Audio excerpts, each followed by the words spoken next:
Émile Louis a été condamné à la perpétuité pour les meurtres des disparus de Lyon en 2004, soit plus de 30 ans après le début de ses méfaits. Durant des années, il a perpétré les pires des atrocités sur des jeunes filles déficientes mentales mais pas seulement. Sa fille aînée Marilyn Vinet a raconté dans son livre autobiographique son vécu auprès du boucher de Lyon et notamment les sévices qu'elle a subis durant toute son enfance mais aussi après. Si aujourd'hui elle a pu se reconstruire et réussit à en parler ouvertement au micro de Christophe Ondelat sur Europe 1, ce n'est pas sans épreuve. Elle revient aussi sur la difficulté qu'elle avait à révéler la face sombre de son père aux autorités. Marié à Chantal Delagneau, Émile Louis finit par la quitter après 4 enfants et 20 années de vie de couple. Il quitte alors le foyer, l'espoir pour sa fille aînée de s'éloigner véritablement du démon ? Pas vraiment, car les faits continuent de lui rappeler son passé. Le 5 juillet 1981, le corps d'une femme est découvert, Sylviane Lesage. Celle-ci a été placée dans son enfance chez Germaine, la nouvelle concubine d'Émile Louis. Les enquêteurs remontent rapidement à l'homme qui finit par être écroué.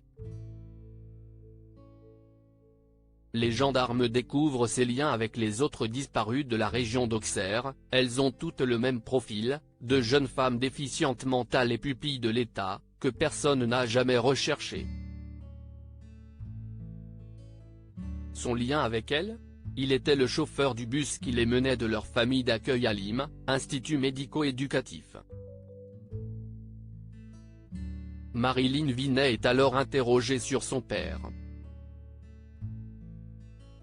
À la question « Selon vous, votre père est-il capable de tuer ?», elle n'arrive pas à donner la réponse, même si elle la connaît très bien, pour avoir subi des violences, des viols dès l'âge de 5 ans, et pour avoir vu de ses propres yeux ces atrocités. Je connais la réponse, elle m'a été donnée dans ce petit bois quand j'avais 11 ans, cette malheureuse éventrée sous mes yeux.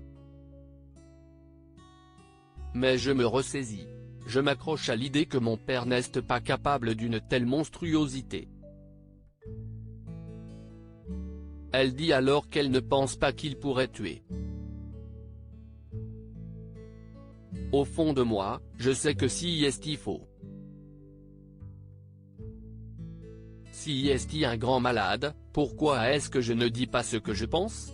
Parce que j'ai donné ma parole à maman et que je la tiens. Parce qu'elle nous a demandé de nous serrer les coudes, et que je le fais. Impossible d'émettre le moindre jugement sur cette femme quand on sait auprès de qui elle a grandi et de quelle manière elle a survécu. De plus, au moment de cet interrogatoire, celle qui a été mariée de force à 17 ans et à qui sa mère a pris le bébé n'est pas en état d'affronter cette enquête. Je suis incapable de faire face à cette responsabilité énorme qui consiste à accabler mon père. Je sors d'un combat pour échapper à l'emprise de ma famille et pour récupérer ma fille. Je ne peux pas supporter la charge morale d'une accusation contre Émile. Je sors de l'enfer, je commence à peine à vivre une vie normale. Ce serait trop me demander.